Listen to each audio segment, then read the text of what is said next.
ان کے بیانات سے متاثر ہو کر ہمیں دین پر لانے میں ان کے بیانات کا بہت بڑا دخل ہے. میں نے حضرت سے عرض کیا, مولانا تاج مل صاحب سے, میں نے ان کو بتایا, میں نے کہا آپ کا ایک بیان میں نے 1993 میں سنا تھا, اور وہ بیان کیا تھا, جب میں نیا نیا مدرسے کی طرف آیا تو مجھے بار بار وہ جو بچپن کے شوق ہوتے ہیں نا, پائلٹ بننا اور انجینئر بننا, ہمیں تو کوئی بھی پوچھتا تھا کیا بنو گے, پائلٹ. کبھی بھی یہ نہیں کہتے تھے مولوی بنیں گے. کسی بچے سے پوچھو کہے گا مولوی بنیں گے, وہ پائلٹ بنوں گا, یہ لش بش. تو میں جب مدرسے کی طرف آ گیا تو وہ سارے پلان ہمارے پائلٹ میں نے اپنی تصویریں بھی کھنچوائی تھی پائلٹ کے, اس ماڑی پور بیس مسرور جو ہے نا ماڑی پور میں, تو وہاں ہم 7 ستمبر کو جا کے پائلٹ کے بیس میں, وہ اس کے ڈریس میں, بیس مسرور میں پائلٹ کے ڈریس میں, ہیلمٹ ہاتھ میں, اور ایسے لشپش بن کے تصویریں. پھر جب دین کی طرف آئے وہ تصویریں ہم نے پھاڑ دی. کچھ تصویریں کہیں ہمارے رشتہ داروں کے پاس ابھی بھی پڑی بھی ہوں گی, ہم نے مانگی دی نہیں, تو وہ پرانی تصویریں سے پائلٹ بنے ہوئے کھڑے ہوئے ہیں جہاز کے ساتھ نا, کہ بنے نہ بنے شوق تو پورا کرو بھائی. تو مجھے بڑا شوق تھا, سب بچوں کو ہی ہوتا ہے. ہم جب مولوی بنے تو سر پہ ٹوپی آ گئی, بالکل ہی کرتا آ گیا بغیر کالر کا, عجیب سا اسٹائل ہو گیا. تو شیطان بہت ورغلاتا تھا کہ چھوڑ دے مدرسہ, چھوڑ دے. اس زمانے میں میں مدنی مسجد گیا, شب جمعہ میں حضرت مولانا طاری جمیل صاحب کا بیان شروع ہو گیا. اللہ نے بڑا فضل کیا. وہ جو بیان حضرت نے کیا تھا, میں نے حضرت کو بتایا, حضرت اس وقت جو آپ کے بیانات ہوتے تھے بڑے جوشیلے بیان ہوتے تھے. وہ بیان ایسا تھا کہ جب حضرت نے بیان شروع کیا نا تو مجمع جو رویا ہے, دھاڑے مار مار کے لوگ رو رہے تھے. ایسی کنڈیشن تھی, ایسا لگ رہا تھا کہ یعنی کوئی عجیب اللہ کی سکینت آسمان سے نازل ہو رہی ہے. عجیب کیفیات کے لوگ. شروع میں تو ایسے سکینت نازل ہو رہی ہے, ایسا مجمع پر جو ہے نا سحر جادو ہو گیا, اور پھر جو لوگوں کی ہچکیاں بندی ہیں وہ داڑے مار مار کے لوگ روئے ہیں. بڑا عجیب بیان تھا. اس وقت ریکارڈنگ کے اور ان چیزوں کے اتنا مضبوط سسٹم نہیں تھا. تو اس بیان میں حضرت کہہ رہے تھے کہ بھائی یہ دنیا کی حقیقت بیان کر رہے تھے کہ جو ٹانگا چلانے والا ہے نا وہ بھی کوچوان ہے, اور جو جہاز اڑانے والا ہے وہ بھی کوچوان ہے. وہ بڑا کوچوان ہے, یہ چھوٹا کوچوان ہے دونوں ہی کوچوان. تو وہ ایسی دنیا کی نفی کی انہوں نے کہ میرے دل سے وہ, میں نے حضرت کو بھی جب ملاقات ہوئی میں نے کہا حضرت اس بیان میں آپ نے پائلٹوں کی واٹ لگا دی تھی. ایسے ہی میں نے کہا پائلٹ بننے کا شوق کیا ہو گیا کافور. پائلٹ کی اہمیت کا انکار نہیں کر رہا میں, اگر اللہ کے لیے ہے, اپنے ملک کے دفاع کے لیے ہے, پھر تو پائلٹ بننا بہت بڑی فضیلت ہے. ہوائی جہاز اڑا کے اپنے ملک کا دفاع کرنا, مسلمان قوم کا دفاع کرنا, یہ تو صحابہ بھی میدان جنگ میں گھوڑوں پر سوار ہو کے بہادری کا جوہر دکھاتے تھے. لیکن ہمارا مقصد تو شو مارنا تھا نا. کیا خیال ہے, ہمارا مقصد تو یہ تھا اڑیں گے, پھر یہ نیچے اتریں گے. تو نیچے تو اتریں گے ہی نہیں, ہم کہا اڑ وہیں جائیں گے بھائی, ہم نیچے کیوں اترے. تو ہمارا تو مقصد دنیا تھی. اگر ملک کی خدمت یا قوم کی خدمت مقصود ہوتی تو عالم بن کے بھی تو ہوتی ہے, اس کی بھی ضرورت ہے, عالم کی بھی ضرورت ہے. تو ادھر تو کبھی خیال کی میں شو نہیں ہے.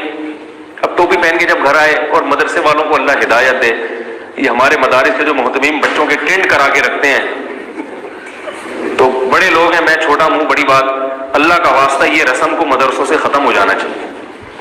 ایک تو اتنا بڑا مجاہدہ کر کے ہم کالج چھوڑ کر, پتلونیں چھوڑ کر, وہ جو شو بازیاں تھیں وہ چھوڑ کر مولوی بننے کے لیے مدرسے میں آئے, پائلٹ کا خواب چھوڑ دیا. ویسے بھی کوئی بننا نہیں تھا, لیکن ایک خواب تو تھا نا انجینئر کا, اور یہ بنیں گے اور یوں بنیں گے.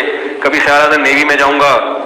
تو یہ ساری چیزیں چھوڑ کر ایک تو وہ ساری وہ جو ٹیشن بازیاں ختم ہوئی, اور اوپر سے پہلے ہی دن کیا کرا دی, ٹینٹ کرا دی.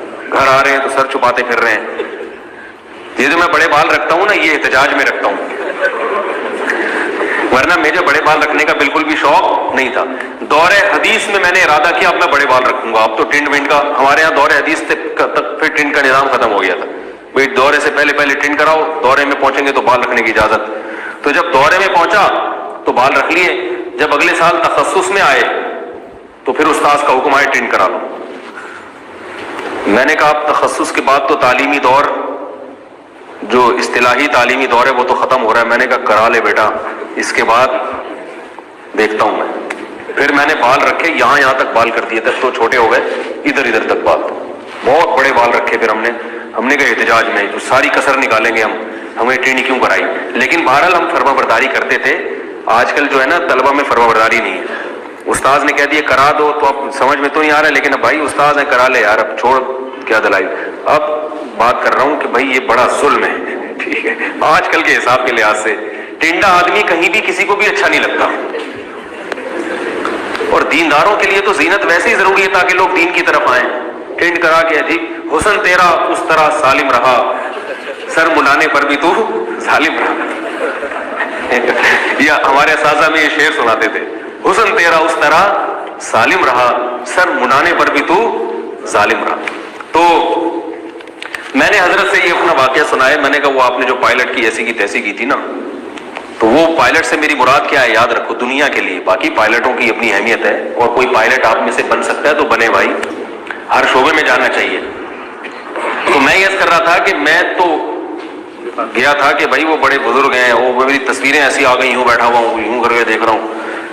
وہ عجیب عجیب سی تصویریں آئی ہیں, وہ مارکیٹ میں چلی ہیں. تو میں اتنا بدتمیز الحمدللہ نہیں ہوں کہ بڑے حضرات کے سامنے میں اس طرح سے بیٹھوں.